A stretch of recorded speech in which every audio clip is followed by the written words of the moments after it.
오늘 하나님께서 우리에게 주시는 말씀은 두 부분을 보도록 하겠습니다. 먼저 룻기 3장 7절에서 9절 말씀, 뒤를 이어서 요한복음 19장 23절로부터 24절 말씀 두 곳을 보도록 하겠습니다. 룻기 3장 7절에서 9절 말씀, 제가 가진 성경으로 구약성경 405페이지에 있습니다. 제가 받들어 읽겠습니다. 보아스가 먹고 마시고 마음이 즐거워 가서 곡식단 더미의 끝에 눕는지라. 룻이 가만히 가서 그의 발치 이불을 들고 거기 누웠더라. 밤중에 그가 놀라 몸을 돌이켜 본즉 한 여인이 자기 발치에 누워 있는지라. 이르되 내가 누구냐 하니 대답하되 나는 당신의 여종 룻이오니 당신의 옷자락을 펴 당신의 여종을 덮으소서. 이는 당신이 기업을 물을 자가 됨이니이다 하니. 이어서 요한복음 19장 23절로 24절 말씀을 보겠습니다. 신약성경 181페이지에 있습니다. 군인들이 예수를 십자가에 못 박고 그의 옷을 취하여 네 깃에 나눠 각각 한 깃씩 얻고 속옷도 취하니 이 속옷은 포지 아니하고 위에서부터 통으로 짠 것이라. 군인들이 서로 말하되 이것을 찢지 말고 누가 얻나 제비 뽑자 하니 이는 성경에 그들이 내 옷을 나누고 내 옷을 제비 뽑나이다 한 것을 응하게 하려 함이러라. 아멘. 기도하겠습니다. 우리의 모든 것을 아시고 또한 우리에게 모든 것을 주시는 사랑하는 하나님 아버지, 사순절 첫 번째 주일을 맞이하면서 하나님 앞에 나와 말씀을 듣고자 합니다. 이 시간 말씀을 전하는 자와 듣는 자 모두 주님의 옷자락 안에 있게 하여 주시옵소서. 우리를 주님의 사랑과 주님의 따뜻함으로 덮어 주셔서 세상에 찢기고 아픈 그 모든 마음들이 주님의 말씀 안에서 위로받고 주님의 능력으로 다시 살아갈 수 있는 새 힘을 얻게 하여 주시옵소서. 예수님의 이름으로 간절히 기도드렸사옵나이다. 아멘.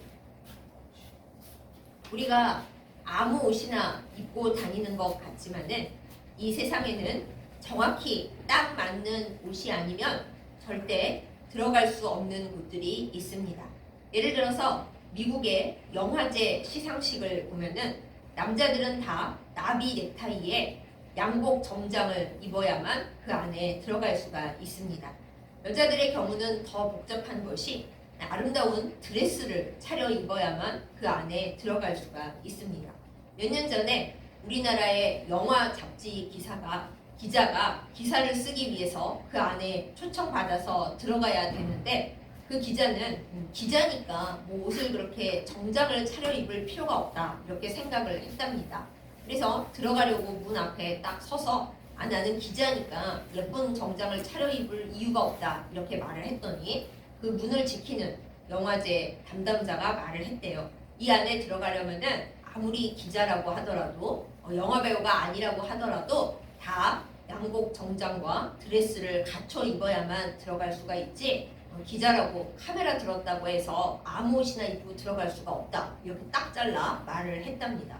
그래서 기자가 아무리 사정을 해도 못 들어가게 하니까 자기는 취재를 해야만 하는데 그래서 다급해서 아무 옆 가게에 가서 드레스를 여성 기자였어요. 드레스를 빌려가지고 남의 옷이라도 얻어 입고 와야만 들어갈 수가 있었답니다.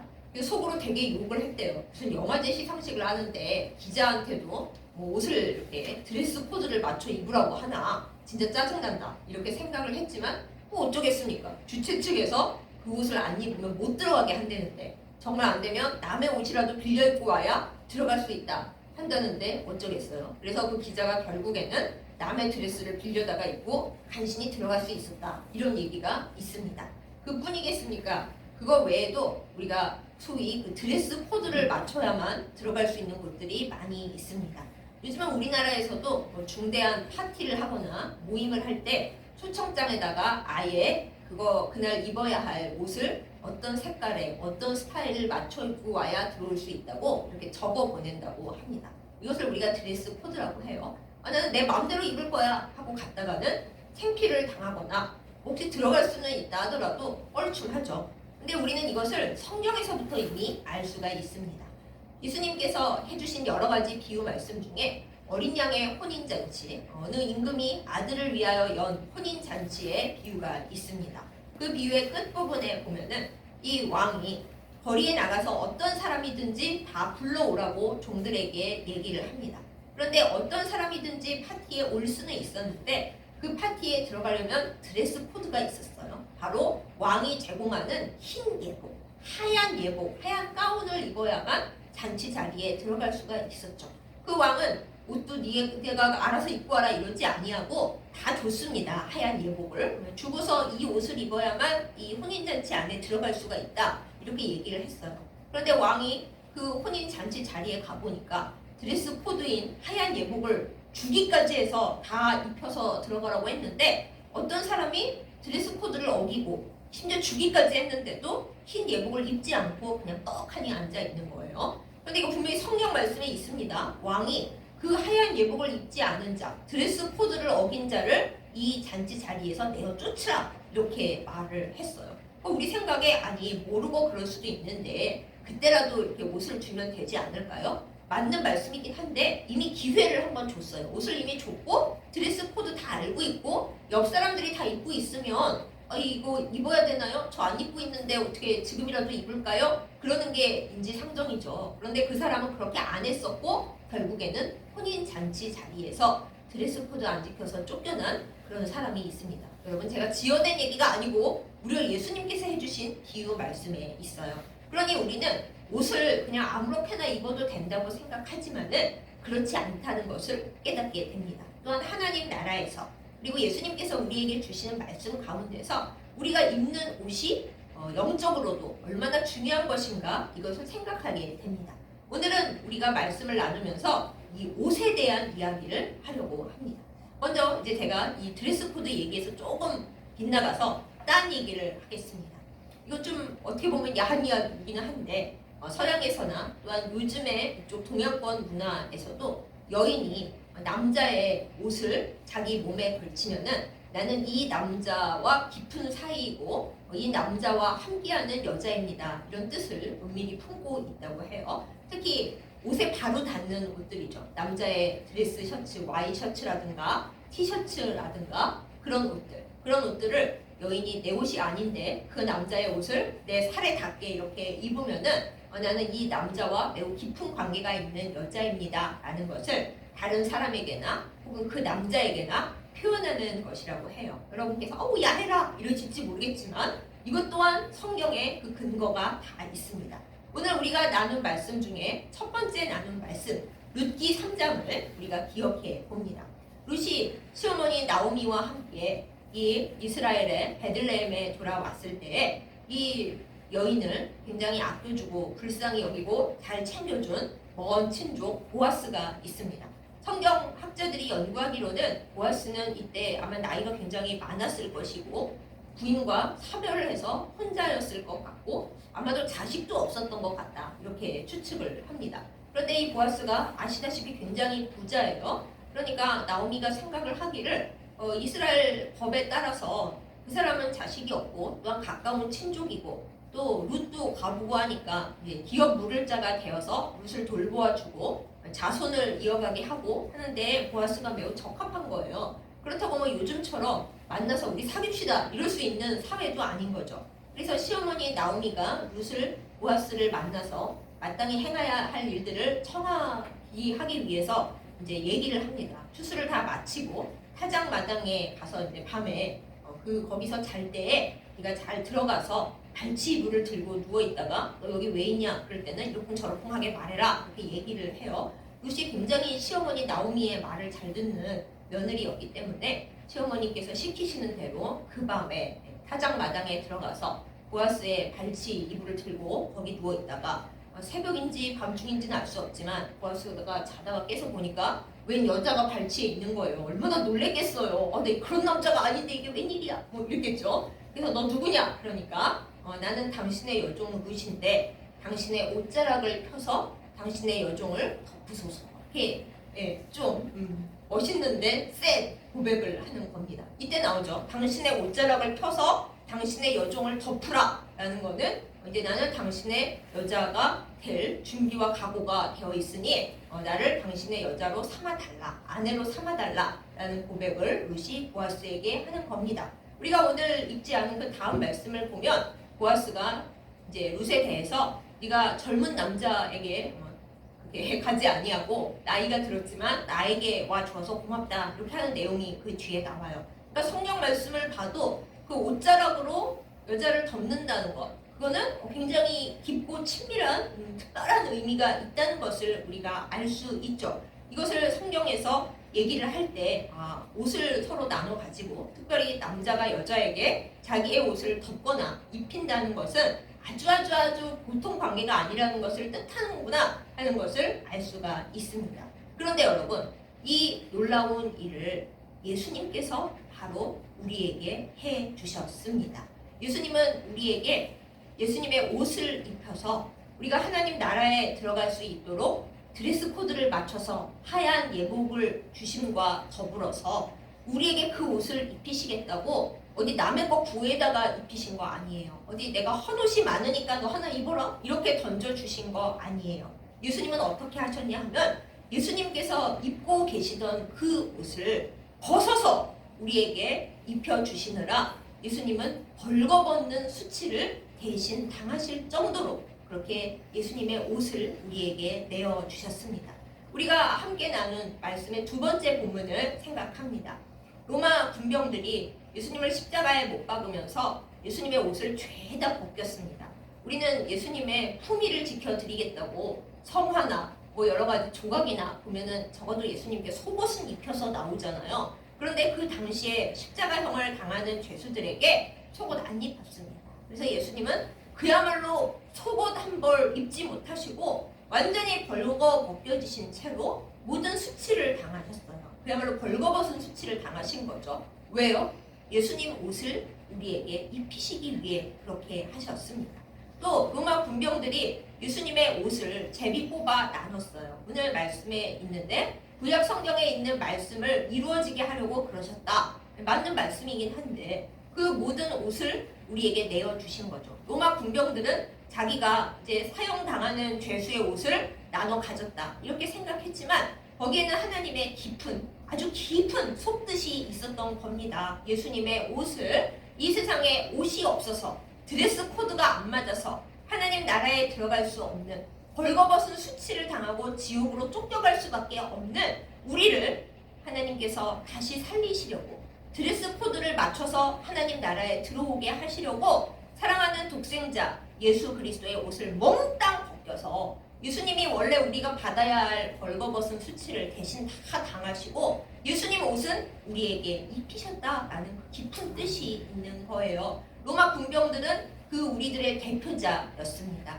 우리도 사실 예수님의 죽음에 책임이 있는 사형 집행인들입니다. 예수님께서 왜 돌아가셨어요? 예수님 본인의 죄 때문에 돌아가셨어요? 아니에요. 예수님은 우리의 죄 때문에 더 깊이든 나의 죄, 남의 죄가 아니에요. 나의 죄 때문에 나를 살리시겠다고 나 때문에 돌아가셨어요. 그러니까 예수님의 죽음에 대해서 우리는 책임이 많을 뿐만 아니라 저 로마 군병들이 예수님을 십자가에 못 박았어가 아닙니다.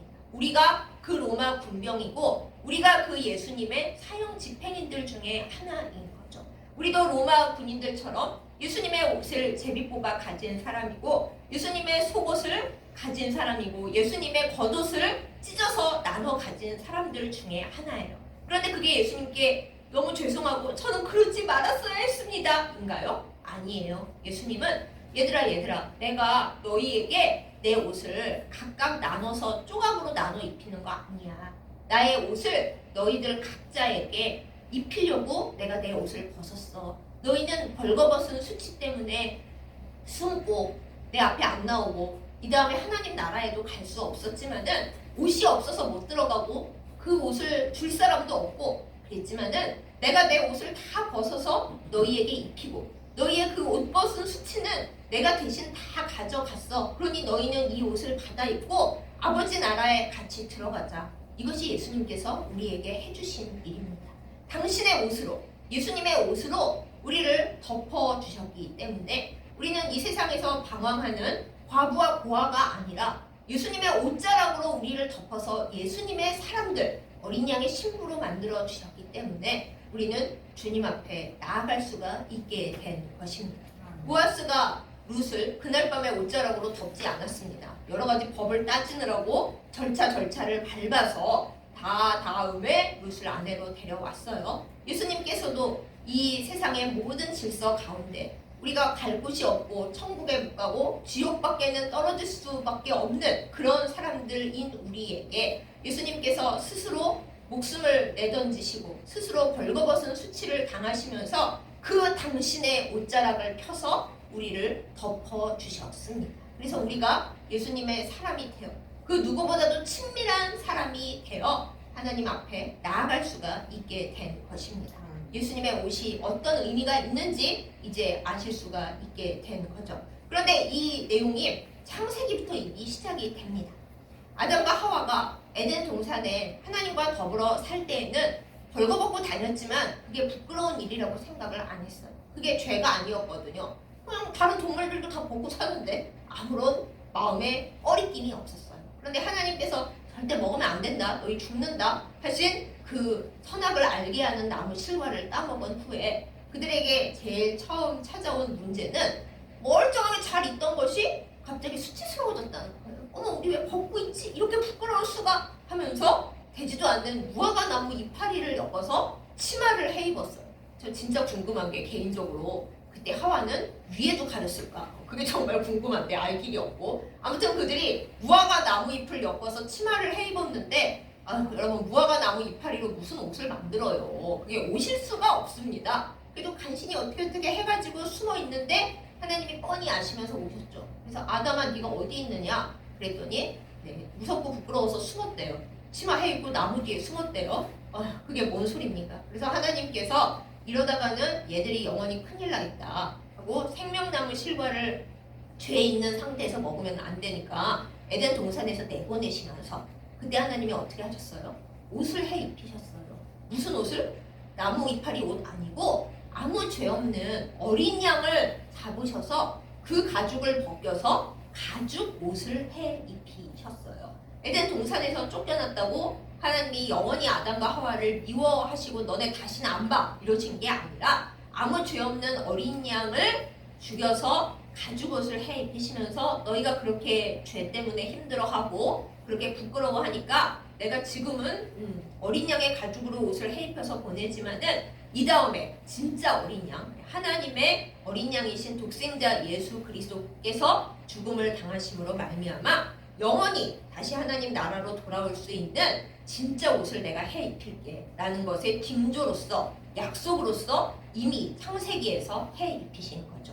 그럼 이제 성경이 쭉 연결이 되죠, 여러분. 창세기에서 룻기를 거쳐 복음서에 이르기까지 또 서신서에 보면은 우리가 그리스도로 옷 입었다 이런 말씀도 있어요. 우리의 옷은 그냥 우리가 예쁜 옷 입고 뭐 비싼 명품 입고 나는 옷이 없어서 창피해 이런 거는 그냥 이 세상에 속한 잠깐의 이야기이고요. 우리는 예수 그리스도께서 친히 본인의 옷을 다 벗어 수치를 당하시면서 우리에게 내어주신 그 귀한 옷, 예수 그리스도의 옷, 그 옷을 입은 사람들입니다. 얼마나 기쁜 일이에요. 저는 그 옷 필요 없어요? 그러면 영원히 우리의 삶은 그냥 이 세상에서 끝이고 벌거벗은 수치로 지옥에 떨어질 수밖에 없을 것입니다. 그런데 우리의 모든 벌거벗은 수치, 옷 없는 수치는 예수님께서 대신 다 당하셨어요. 예수님이 옷이 없어서 십자가 위에서 벌거벗고 돌아가신 거 아닙니다. 예수님의 옷으로 우리를 입히시기 위해서, 우리에게 옷을 주시기 위해서 예수님께서 대신 우리의 옷 없는 수치를 다 당하신 겁니다. 우리가 이 은혜를 제대로 깨닫는다면, 진짜 예수님에 대해서 마음에 확실히 안다면 이 옷에 대해서 우리가 전해야 마땅하지 않겠습니까? 이 세상에 옷 없는 사람들에게 그냥 그러고 살아라, 그럴 일이 아니죠. 우리가 이 옷을 받은 이 감격과 이 사랑을 알고 남들에게 옷을 권하고 다녀야 되지 않겠습니까? 하나님께서 예수 그리스도의 옷을 우리에게 주셨는데 당신도 이 옷을 받기만 하면은 입을 수 있습니다. 비싸지 않습니다. 원하기만 하면 공짜로 주십니다. 어린 양의 혼인잔치에서 그 흰 예복을 잔치에 참여하는 모든 사람들에게 다 거저 나누어 주었듯이 당신이 손을 뻗어서 그 흰 예복을 받기만 하면 그러면 당신의 영원한 수치와 부끄러움이 가려지고 하나님 나라 잔치에 들어갈 수 있습니다. 우리는 예수님의 옷을 나누어 주고 권하는 사람들이 되어야 하겠습니다. 물론 아무리 권해도 죽어도 안 입겠다는 사람이 있죠. 예수님의 비유 속에서도 흰 예복을 거저 주겠다는데 나는 잔치에는 들어가고 싶은데 흰 예복은 안 입어. 나는 빨간색이 좋아. 나는 검정색이 좋아. 이러면서 안 입는 사람, 안 받는 사람 분명히 있을 거예요. 그래서 우리가 전도하다가 낙심하고 이렇게까지 거저 주겠다는데도 안 받는다 그러냐? 그럴 수 있지만은 그러나 우리의 책임은 그 예수님의 주신 귀한 옷, 당신의 옷으로 나를 덮으셨다는 그 귀한 옷을 사람들에게 많이 권하고 다니고 우리 또한 옛날에 입었었는데 이제는 더러워지고 실증나서 벗었어요. 이게 아니라 예수님은 항상 주님의 옷을 우리에게 계속 벗어주시고 혹시 우리가 더럽혀 오면 보혈에 깨끗이 빨아서 주시는 그런 예수님이시니까 당신의 옷으로 나를 덮으소서. 저는 주님이 주신 옷 외에는 아무 옷도 입지 않겠습니다. 주님의 옷을 입음으로 내가 주님의 사람이라는 것, 가장 친밀한 혼인 관계에 들어가 있는 사람이라는 것을 온 천하에 드러내겠습니다. 이 마음가짐으로 살아가는 우리들이 되어야 하겠습니다. 이 주님의 옷을 입는 복을 놓치지 않고 주님 다시 만날 때까지 영원히 누리는 우리 모두가 되기를 예수님의 이름으로 축복합니다. 보아스가 자신의 옷으로 결국 룻을 덮어서 비참하고 힘들었던 처지에 그 여자를 이스라엘의 가장 아름다운 여인 중에 하나로 만들어 주었듯이 또한 하나님께서 어린 양을 아무 죄 없는 그 양을 죽여서 아담과 하와에게 가죽옷을 지어 입히셔서 다시 살아갈 수 있는 힘과 또 먼 미래에 그들을 모두 구원해 주시겠다는 소망을 주셨듯이 또 예수님께서 그 모든 일들을 실제로 이루셔서 우리에게 영원히 흰 예복을 넘치도록 나누어 주셨듯이 우리도 이 흰 예복을 입고 사람들에게 전하면서 주님의 그 크신 사랑을 늘 우리의 몸과 마음에 느끼며 살아가는 주의 백성이 되기를 예수님의 이름으로 축복합니다. 아멘. 기도하겠습니다. 참 좋으신 하나님 아버지, 벌거벗은 수치에 몸부림치며 벌거벗은 채로 지옥에 떨어질 수밖에 없었던 우리를 사랑하여 주셔서 예수 그리스도의 옷으로 입히시고 또 예수 그리스도로 옷 입게 하심을 감사드립니다. 아무 죄 없는 어린 양을 죽이셔서 그 가죽옷을 아담과 하와에게 입히셨던 하나님의 그 놀라운 약속을 우리가 말씀을 통해 기억합니다. 또한 보아스와 룻의 이야기를 통하여 아무 의지할 데도 없고 또 모든 것이 힘들었던 룻에게 하나님께서 보아스의 옷자락을 통하여 아름다운 반전을 이룩하게 하신 것을 우리가 보고 감사를 드립니다. 이 시간 우리가 예수님의 옷을 덮기를 원합니다. 당신의 옷자락으로 우리를 덮어 주시옵소서. 우리가 예수 그리스도의 옷을 입는다는 것이 단순히 천국에 들어갈 때 의복으로만 중요한 것이 아니라 이 아무것도 의지할 데가 없고 모든 것이 부끄럽고 창피한 세상 속에서 주님의 옷을 입고 주님과 가장 친밀한 관계가 되어 살아간다는 의미인 것을 이 시간 생각합니다. 주여 우리의 모든 수치와 부끄러움과 두려움을 예수님께서 덮어주심으로 말미암아 주님과 동행하며 행복하게 살아갈 수 있도록 인도하여 주시옵소서. 또한 주님의 옷의 귀중함과 그 아름다움을 알지 못하고 있는 이 세상의 모든 사람들에게 주님의 옷을 나누어 주러 다니고 주님의 옷을 권하며 사는 저희들 되게 하여 주시옵소서. 때로 그들이 받지 않는다고 거절한다 할지라도 그것으로 인하여 낙심하지 않게 하여 주시고 지금도 주님의 옷을 간절히 바라며 나를 옷 입혀줄 사람을 찾아 헤매고 다니는 그 누군가를 위하여 주님의 옷을 나눠주고 권하기를 쉬지 않는 저희들 다 되게 하여 주시옵소서. 주께서 수치를 당하시면서까지 이 귀한 옷을 입히셨는데 나중에 귀찮다고 더러워졌다고 벗어 던지는 저희들 되지 않게 하여 주시고 늘 예수님의 보혈에 희게 옷을 빨아서 다시 입고 아끼며 이 다음에 천국에 들어가 혼인 잔치에 참여할 때까지 이 귀한 옷을 잘 지키며 사는 저희들 되게 하여 주시옵소서. 벌거벗은 수치를 친히 감당하여 주시고 그 옷을 벗어 우리를 입히신 사랑하는 예수님의 이름으로 간절히 기도드렸사옵나이다.